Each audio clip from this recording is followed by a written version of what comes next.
The USS Harry S. Truman, CVN-75, is a Nimitz-class aircraft carrier in the United States Navy. Commissioned in 1998.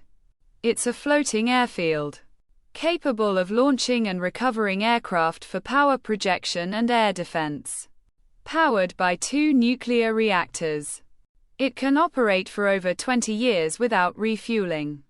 The carrier's air wing typically includes F/A-18E, F Super Hornets, EA-18G Growlers, E-2C Hawkeyes, and MH-60R, S Seahawks. It's equipped with advanced radar systems and missile defense systems. The USS Harry S.